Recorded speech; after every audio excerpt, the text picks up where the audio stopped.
2 million kina target to help Hanuabada. Houses were built after the war.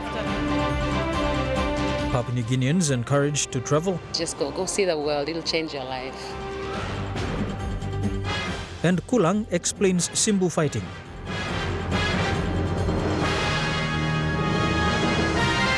This is National EMTV News with Mary Bartolo. A very good evening. Thank you for joining us for Sunday's news. Several families of Hanuabada village in Port Moresby are homeless after their houses were engulfed by fire in less than 2 hours yesterday afternoon.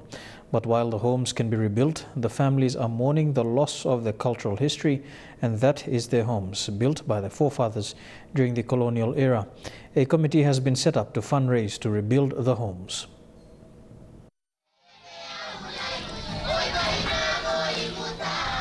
This morning at Hanuabada, a church service was held under the makeshift tents that house the homeless families. 15 houses were lost to the fire, with another 6 damaged. No casualties were reported. The Ninau family, among many others, are mourning the loss of their history. Our ancestors, grandfathers, when they go inside to hunt and to go out fishing, whatever they bring back, they put it on the big veranda, which we call the Hanuabada. And they do their sharing. They call people to that big veranda, which is the Hanuabada, and they do the sharing. To the village people? To the village people. Oh, the houses were built after the war. After the war? Yeah. But before the war, they usually do that. After the war, we sort of grew apart, and that tradition wasn't kept. His sister, Davara Udu, said it saddened her every time she thinks of the properties she lost, not just the materials, but the history of the house. As my brother said, it's our ancestral home, and it's so sad that, as for a female, I was just lost for words, and I was just crying my heart out, according to my ancestors, that the houses they built are gone, with everything in that house, and it's very sad. Kaya Hila's house was the first that caught fire. She and her family have lost everything and are left with what they were wearing. This is where my grandparents' house is, but I have been the custodian of the house. I've been living here with my children and my grandchildren. How the fire started, we don't know. But because it's a close-knit, the houses are very close to, the fire just spread. With the wind yesterday, we just couldn't help stop the fire. In one house, an average of 15 people live in there, the highest being 26 and the least being 6. Extended families live together, and that is the same for many houses. Families affected are camping in tents, and a committee has been set up to help fundraise to rebuild and repair homes that were damaged. Myself and Daddy Jr., as well as Doveri Henao from PNG Business Council, and there were 15 houses that were burnt down. We will have 2 from each family, I think 1, and that forms part of the family, and also some church members. The committee plans to raise 2 million kina in a week to start the process of rebuilding homes. Our goal is to raise 2 million kina in the next couple of weeks to start the rebuilding process. So our appeal now is to the public to give. Tomorrow morning we will be opening a trust account. But the community has united and aided the homeless families. They have assisted them with food and shelter to those families affected. A trust fund will be open tomorrow if anyone would like to make a deposit to the families affected. Meanwhile, the cause of the fire is yet to be established. Adelaide Xerox Kari National, EMTV News. Oil Search Limited is the first company to donate 10,000 kina to the victims of the Hanuabada incident. This was announced by Oil Search General Manager, Stakeholder Engagement, Leon Buskins, during the halftime and this afternoon's match between the PNG Hunters and the Manly Seagulls at the National Football Stadium in Port Moresby. If you would like to support the Hanuabada appeal, please contact Daddy Toka Jr. on 7074-2004, the number that is showing on your screen. This is for a worthy cause, and Oil Search has launched this appeal and encourages members of the public to take part as well. Former Kundiawa-Gembog MP Tobias Kulang has spoken out about what transpired in the electorate that resulted in 2 deaths and several properties burnt down during the counting period of the national general elections. He said as part of the leadership code, he surrendered himself to police to allow justice to take its course. Following this sequence of election events in Kundiawa town on the morning of July 30, 2017, former Kundiawa-Gembog MP has come out clear to explain what actually transpired. From the outset, Kulang has denied charges pressed against him and says he will defend himself in court to clear his name. A fight broke out and there was sudden destruction to properties and loss of life. I would like to say here that that morning I was with some of my supporters going to the counting room to present a petition to the election officers for not obeying a legitimate court order that was served on them to count 2 boxes from my area that were set aside. But as we were going into the counting room, we were attacked by the supporters of other candidates. And as we tried to defend ourselves, a fight broke out, and as a result, 2 lives were lost and some properties destroyed. This is very regretful that has happened. As a result of that, I had to report myself to the police in Goroka on the same day, and then the police in Kundiawa came and arrested me and lay certain charges on me. The first charge was willful manner, and the second charge was inciting a riot. The issues are in court. The police are compiling the reports and the file on the matter, and I cannot divulge into this any further, but from the outset, I would like to say that I deny these charges, and I will vigorously defend myself in court. Kulang says election in the Highlands region always comes with reports of violence, clashes and deaths, and something needs to be done to prevent such actions in future. Meanwhile, counting has been put on hold for Kundiawa-Gembog. I would like to thank the Electoral Commissioner for doing the right thing by rejecting the writs for the district, and I believe that he's in the process of announcing the recount arrangement for the electorate. Kulang has apologized for the turn of events in Kundiawa-Gembog. I sincerely apologize to the families of the people that have lost their lives and the people that have lost properties and suffered injuries. I want to believe that the statutory authorities that are responsible for counting in Simbu will deal with them swiftly and all these individuals are accountable. In a letter from the Electoral Commissioner, a declaration should not be made if the votes cast in those 2 boxes are not admitted before quality check and elimination. Fabian Hakelitz, National EMTV News. The government has made 2 commitments for the ICT sector under the second Alatau Accord. This includes the completion of upgrades for the National Broadcasting Network and Terrestrial Network. New Minister for Communication and Information Technology, Francis Maneke, is determined to see this and other government commitments follow through as Minister responsible. The sector Member for Talasia and Minister for Communication and Information Technology, Francis Maneke, is determined to see government commitments follow through under his watch. This is his first term in office as a Member of Parliament and a Minister. The government has made a commitment specific to our industry in Alatau Accord that is to complete the national broadband network and terrestrial network upgrade, submarine cable, that is the submarine cable bandwidth, to improve rural communication and enhance accessibility to internet services, and encourage e-commerce, e-health, e-education, and e-agriculture with a view to embracing smart government concept.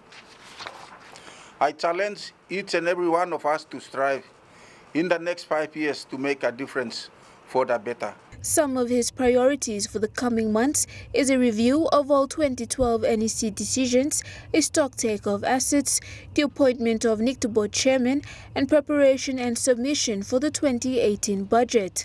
The minister also outlined issues concerning the ICT sector. These are freedom of the press, cybercrime and security, social media management, control of expenditures, and organization structure. We need to immediately review our organizational structure and business model to make us relevant. It's not about downsizing, but right-sizing without losing focus on our business. I want to see us as a mission-oriented organization that is driven by policy. Minister Maneke had his first briefing with NICTA board members and staff last week to familiarize himself with one of the departmental offices under his ministry. Coming from a private sector background, the minister wants to change the perception of public servants to become more time and detail-oriented. I come from a private sector, and three things that matters most to me is time, personal commitments, and paying attention to details. That will be my expectation of what we do here. I am aware that there is a relationship between welfare, training, and performance. Merlin Diaukatam, National EMTV News. The Integrity of Political Parties and Candidates Commission can now fully operate with the assistance of a new server. The registry has been without a server since last year after the previous server crashed, and the registry could afford a replacement. This means they had been functioning without a server during the election period, which was a crucial time for the registry. The Department of National Planning and Monitoring stepped in to assist the registry and purchased the item with more than 100,000 kina at a local ICT company. The new server will benefit the registry's computer applications, payroll system, and the government accounting system. The new server will also benefit the registry for data entry of election records.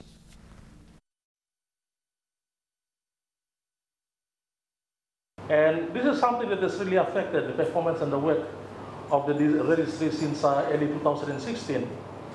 For us, we do understand the fact that the country was going through some tough times, especially with its economy. We requested various organizations to assist us when the server crashed. But then we were fortunate when I approached the Secretary for the Department of National Planning and Monitoring. I think for quite a long time in Papua New Guinea, we were instances where people go into government agencies and ask for information, and they tell them that, sorry, we don't have those information. They've happened, some years back. But for having a server like this, basically would allow us to store those information. Marine vessels must continue to serve the people of Tewai CSE in Marbe province. This is from former MP Mao Zeming, who says that the marine vessel bought for the people of Tewai CSE must continue to provide transport services for people in that electorate. He was responding to media reports after his successor, Dr. Kobibo Mareo, was intending to sell one of the vessels bought during his term in office. In light of a recent news report in one of the dailies, the former MP Zeming says claims by the new MP describing the vessel MV Lady Zeming as substandard is unacceptable. Zeming said that the SIP funds were sacrificed in 2013 to purchase this new vessel for the district to provide affordable shipping services following the collapse of Lutheran shipping.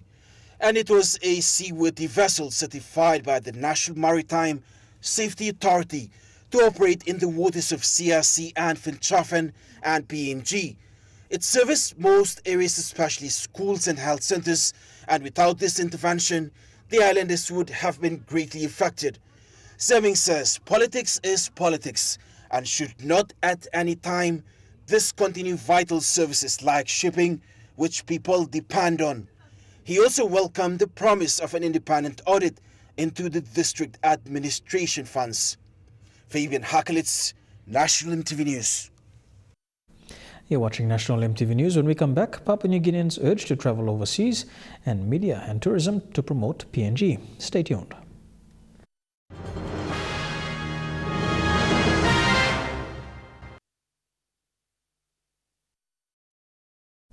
Welcome back to National EMTV News. The media has a critical role to play in tourism. This from former Tourism, Arts and Culture Minister Tobias Kulang. While acknowledging the media fraternity for their contribution in promoting Papua New Guinea to the world, he has called on all tourism agencies to nurture this great partnership for more advocacy and development on this very important economic sector. While the media can be hated for exposing the truth and corruption practices crippling this nation, one of its beauties in tourism is promotion and marketing. Mr. Kulang, speaking during the handover takeover ceremony of his ministerial duties to his predecessor this week, told the gathering that the media had a significant role to play in Papua New Guinea's tourism industry. It's about marketing. And without you, the media fraternity, our efforts will go in vain. So thank you for... One of his strategies in the short term as minister was working closely with the media to promote and market Papua New Guinea to the outside world.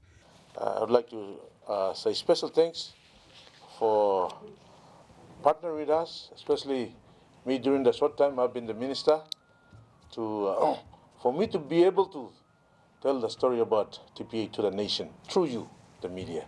So I think Jimmy Pati on the big plan law for media land minister.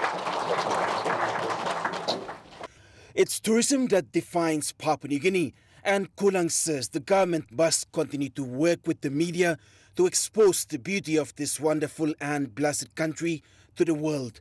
It gives us the unique identity among nations of the world. It's a unique features which are celebrated or defined or projected through a culture. Fabian Hakelitz, National EMTV News.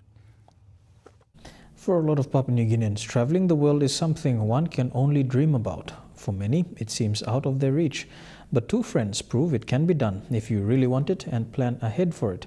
Barbara Kepa and Mercy Master recently returned from their Euro trip and want more Papua New Guineans to have the same experience.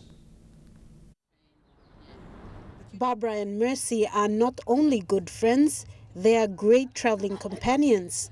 In May this year, the pair went on a 3-week tour of 5 European cities and are encouraging others to do the same.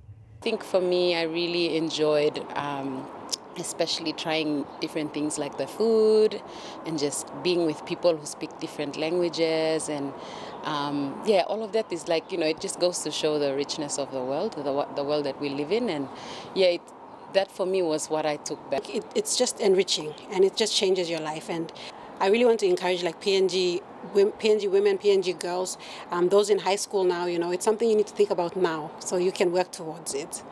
I wanted to see the Colosseum since I knew about it in year 5 in a geography, social science class, and I got to see the Colosseum. While some people would book their travel through travel agencies, these two research their destinations and, depending on a network of friends and colleagues, plan their trip of Europe by themselves. We went from Germany, then to Spain. Spain, we went to France, then we went to Italy, Italy to Switzerland, then Switzerland to Germany. So in each country we stayed about a maximum of 3 to 4 days. So we could have experience of some of the major cities. So we stayed in major cities within the countries that we went to. So once we decided what countries we wanted to go to, we just saw how much will it cost. So we planned around that. So then we decided, okay, how much do we need to put aside each, and how long will it take us to reach that? So when we looked at how we were going to do it, we saw that it's going to take at least a year for us to save up that amount of money to go. And then we decided, okay, we can't do like stay in hotels and we can't stay in, these luxury places. It's too much, it costs too much, it's out of our budget. So we decided, what options do we have? This is not the first time the pair have traveled outside of Papua New Guinea. It started in 2013 when they were part of a group of friends who drove from one end of New Zealand to the other.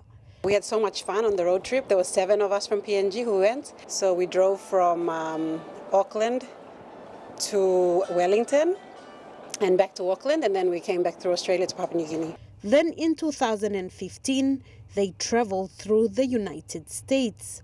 So in 2015 at Christmas, we went for 3 weeks and we did about, 7 states in the US, from the West Coast to the East Coast. But this Europe trip was different. It was only the 2 of them. So how did they do it? When we traveled to the U.S. in the past, we stayed in Airbnbs. So Airbnbs it's short for air bed and breakfast. So you stay with people. So it's a registered thing on the internet. It's accommodation, and people put up like a room of their house. So they actually go through a proper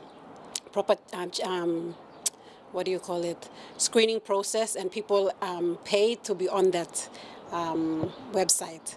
So then we went through and we decided, okay, which cities are we going to, and what's the best place where we can save money and be able to move easily? What are the transport options?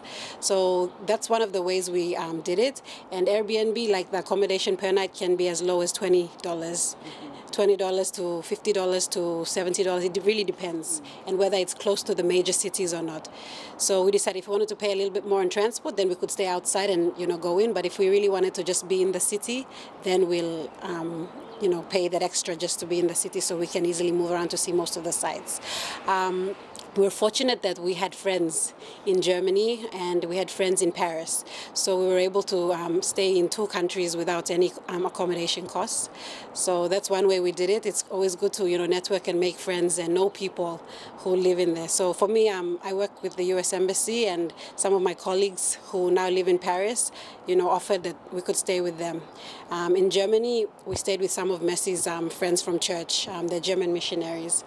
And these 2 dispel the notion that only filthy rich Papua New Guineans can see the world. Their trip cost them 12,000 kina each. And even before, what we did is we paid for everything here. So they sent us all our itinerary, all our tickets, so we had all those things. We didn't go there and try to look for accommodation. So that was the best part about it. They could do that.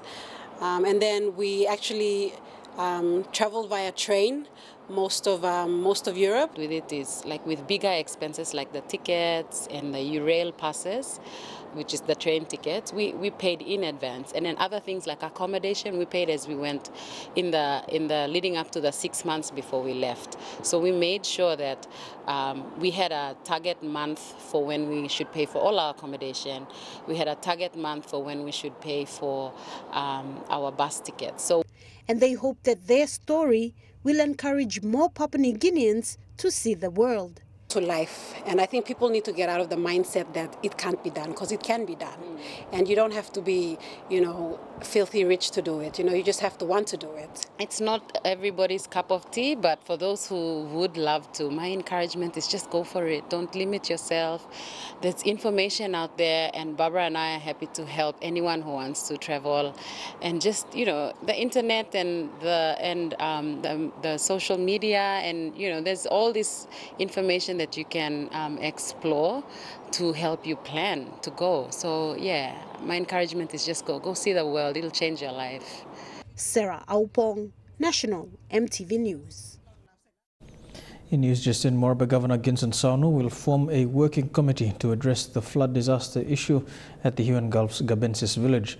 The petition was presented today to Governor Saunu by the people, demanding the need for food rations, shelter and water walling.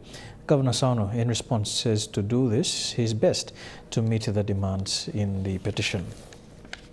You're watching National EMTV News, stories making headlines overseas. When we return, stay tuned.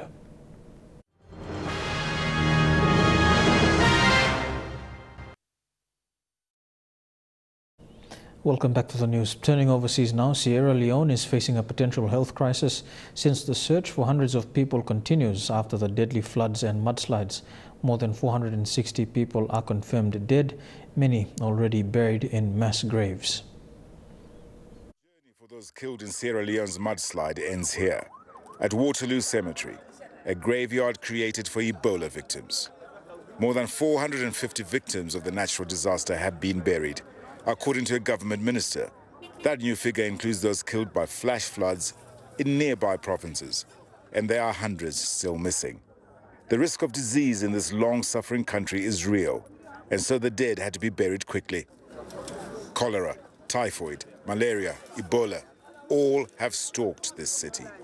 Heavy rains, which caused the hills to give way, seized enough for the graves to be prepared. Some people were so badly mutilated by debris carried in the muddy waters, only parts of them were laid to rest. But even as the country reaches for closure, there are still body parts buried in the mud, and some were washed away to sea. And that is the government's new concern, that the presence of so many corpses could lead to a serious health crisis. We have put cholera preparedness in place all across, the city. And we'll proceed to the provinces also. We've seen already, the water that they're washing with. Some people are coming with skin infection. The Ministry of Health and Sanitation have a big task ahead. We are equipped to a point, but as you know, no country could do it alone. And what cannot be imagined or seen is the smell of death, which still lingers since Monday's tragedy unfolded. We will bury our loved ones, said Sierra Leone's President Ernest Bai Koroma, but we will not bury our hopes. As the sun sets over Waterloo Cemetery, the living remember the dead in a candlelit vigil. It is their hope that Sierra Leone will rise again. United States President Donald Trump has fired yet another one of his top advisors, this time controversial right-wing chief strategist Steve Bannon. He was a key part of the president's inner circle in the campaign that won Trump the presidency. President Trump, under fire for stoking racial tensions in the wake of Charlottesville, today forced out his most controversial advisor, Steve Bannon, a man who proudly promoted right-wing nationalism inside the White House and beyond. Bannon, a key member of the president's inner circle, a confidant right there with the Trump family on election night.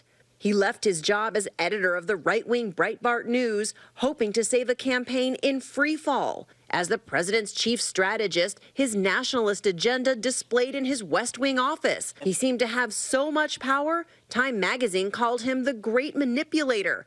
In his rocky tenure, Bannon made enemies throughout the West Wing. Some of those fights caught on camera, Bannon battling with the president's son-in-law Jared Kushner and National Security Advisor H.R. McMaster. His allies in the right-wing media quick to back him up. At that incendiary press conference Tuesday, the president signaled his chief strategist was hanging by a thread. He's a good man. He is not a racist, I can tell you that. We'll see what happens with Mr. Bannon. But the final straw seems to be an interview Bannon gave the very next day, publicly undercutting the president's military threats of fire and fury against North Korea. Bannon saying, quote, "There's no military solution here. They got us." Bannon's departure is just the latest shakeup for a West Wing in crisis. This picture of the president in the Oval Office with his top advisors was taken just days after the inauguration. Now, National Security Advisor Michael Flynn gone. Press Secretary Sean Spicer gone. Chief of Staff Reince Priebus gone. And finally today, Steve Bannon. Leaders in Germany have spoken out against the violence in Charlottesville last week. As many visited the ruins of concentration camps, they reflected on the violence in the U.S. and the response by President Donald Trump. There are the ruins of an experimental gas chamber, a crematorium, a deep trench for mass executions. This bungalow, built for Jewish prisoners, has a crowded dormitory, rows of toilets, and a common washroom. Right-wing extremists torched it in 1992. The remnants of the fire preserved for hundreds of thousands of visitors every year, including German schoolchildren, to see. Bewusst haben wir auch teilweise die Brandspuren erhalten. We consciously kept traces of the fire to make today's visitors aware of what happened here, the result of destructive anti-Semitism that unfortunately still exists, which is why the neo-Nazi violence in Virginia touched a nerve among Germans. It is racist, far-right violence, and clear, forceful action must be taken against it, said Chancellor Angela Merkel. Though unlike other German politicians, she avoided criticizing Donald Trump, with whom she already has testy ties. You know, never make it a personal issue for her, knowing full well that, you know, a couple of weeks down the road, she's going to sit across from him in some sort of conference room somewhere and needs to find a compromise with him. Steps from where Germany's lawmakers meet at the Bundestag, 2,700 concrete blocks of the Holocaust Memorial represent the 6 million Jews exterminated by the Nazis. This memorial, the size of a football field in the heart of Berlin, is here to ensure that the horrors of Nazi ideology are never forgotten. And it's a reminder to the world, whenever and wherever that ideology rears its head. Like what happened in Charlottesville, to the horror of Germans visiting here. Ich muss sagen, ich finde das also abscheulich. I must say I find it detestable when I stand here in this memorial and think of the Nazis and the Nazi marches in the USA. It is so evil to me. Also ich finde es erstmal Wahnsinn, was geschehen ist. Es ist einfach traurig. I find it crazy what happened. It is simply sad that Trump's behavior was unbelievable. I can't accept this non-judgment of Nazism, of Nazis, and right-wing extremism. Back in Sachsenhausen, there's an issue of the Nazi tabloid The Stormer, the name that inspired U.S. neo-Nazis for their website, The Daily Stormer. Another chilling remnant of the evils of the past, warning of the dangers that endure today. You're watching National EMTV News. Trukai Sports is next, and the PNG Mosquitoes defend the International Cup title. We'll bring you that story when we come back. Stay tuned.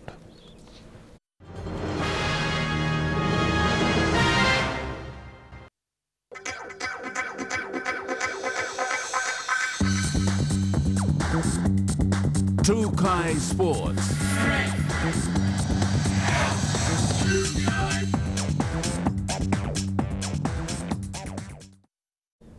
Welcome to Trukai Sports. The PNG Mosquitoes have defended their title as one of the world's best in Aussie rules. This is their second win as champions of the International Cup. They defeated New Zealand in a solid performance. In 2014, the PNG Mosquitoes registered their first international win. Mosquitoes proved their worth at the start of the International Cup 2017 in Melbourne, Australia, after playing their 2014 rival Ireland. They took on the Pacific brothers Nauru, flying away with 84 points to 29. It was the toughest third match with USA, however, leaving speechless with 92 points win to 52. Mosquitoes registered 2 wins and a loss. However, in their fourth game, they competed against the South African side, beating them and qualifying for the finals. Coaches Lake and White had full confidence on the Mosquitoes for them to win. On Tuesday, it was the Mosquitoes who stole the show, leaving South African astray. They qualified to compete against New Zealand. The grand final match between PNG and New Zealand yesterday at the MCG had both teams go in there with one aim, and that was to win the IC 2017. In a very intense battle for the IC 2017, Mosquitoes didn't waste any time against New Zealand, who had equal amount of scores in the first 2 quarters. Third and fourth quarter had difficult task ahead, but Mosquitoes, with their proper game plan, used it to their advantage in the remaining 2 quarters and managed to fly through every gap to score goals. Mosquitoes did it again once more in a very stylish fashion, flying home as champions of the International Cup 2017. PNG is now the only country to have defended their International Cup titles. The next meet for the International Cup will be in 2020. Godwin Eki, National EMTV Sports. Meanwhile, Prime Minister Peter O'Neill has congratulated the PNG Mosquitoes for their win. O'Neill says the Mosquitoes have made the nation proud with their solid performance. He thanked players, coaching staff and officials for their time and effort in making the win, with some players perhaps be spotted by talent scouts with more opportunities. The Prime Minister said the growing popularity of AFL in the country is positive and provides another outlet for the nation's youth to be healthier and participate in sports, adding that the national government will encourage and develop sports in the country as well as support high-performance athletes' development into the future. The PNG Volleyball Federation is committing its time to beach volleyball in preparation for the Mini Pacific Games in Vanuatu. Last week, the Federation conducted athlete training sessions with support from Australian volunteers. The training program also identified potential top players. With the Games coming up in December, the team will not only be competing for a spot at the Mini Games, but also qualifying for a spot in next year's Gold Coast Commonwealth Games.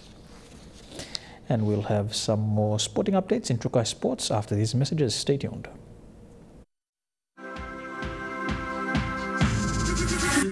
Trukai Sports. Welcome back to Trukai Sports. Lucky PNG Hunter fans in Port Moresby were handed free tickets to the Hunters and Seagulls match at the National Football Stadium. This was courtesy of MTV's premier singing competition, Vocal Fusion. MTV caught up with these fans just minutes before the game. Thousands of rugby fans flocked the National Football Stadium for the SP Hunters' last home game in the Interest Super Cup regular season. Others had to queue up at the ticket-selling outlets 30 minutes before the game, while others just got lucky thanks to MTV's Vocal Fusion Season 5. It'll be interesting to see Mid playing against our very own boys. And for Mid playing for Kumuls as well, it's going to be very interesting to see. We asked the fans on their thoughts about the game, and PNG Kumul captain David Mead lining up against his fellow countrymen. Yeah, also thought belum divided, so yeah, but opposite one side, I'll probably have space for David Mead, but otherwise I'll support the boys, the Hunters. I like all these games because every game he at least scores a try. It will be a tough game this afternoon, but Hunters will go out win because of the home ground, and they will get around 14-8, something around that. For these lucky Hunters fans, watching their team taking out the Interest Super Cup Premiership title on home soil is a reward to itself and for the Hunters' loyal following in the country and abroad. Okay, right now, do you have a ticket on you? Are you trying to get into the stadium to watch the game? No, I don't have ticket, but I'm trying to get inside. Thank you, MTV Vocal Fusion, for giving me this ticket to watch the Hunters game. Go Hunters!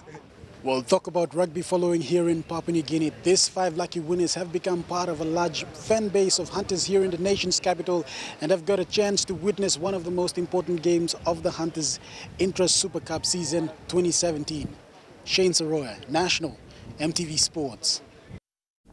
The PNG Hunters have claimed the minor premiership in the Interest Super Cup after defeating Wynnum Manly Seagulls.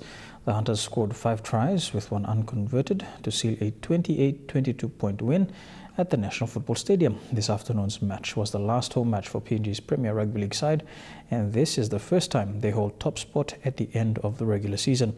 The Hunters now head into the final series as red-hot favourites. And that ends Trukai Sports. Up next, your weather details for Monday. Stay tuned. Trukai Sports.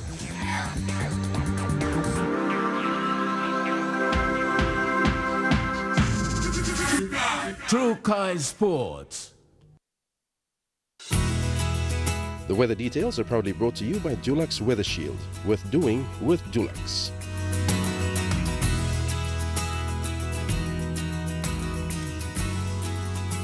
Here's a look at the weather for the next 24 hours in the southern region. Mostly fine in Port Moresby, Daru, Alota and Popondetta.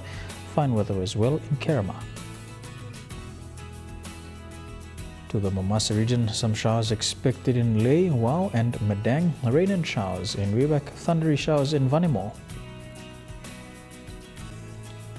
To the New Guinea Islands region, thundery showers expected in Lorengau, a few showers in Kokopo and Rabaul as well as in Buka, brief showers in Kavieng and Kimbe. And in the Highlands region, Mount Hagen, a few showers, cloudy periods expected in Goroka, Kundiawa, Mendi and Wabeg.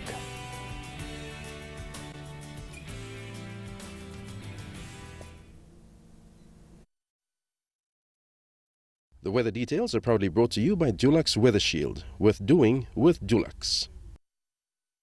And that's our news, sports and weather for today, Sunday, the 20th of August 2017. From the EMTV News team, you have a pleasant working week. Good night.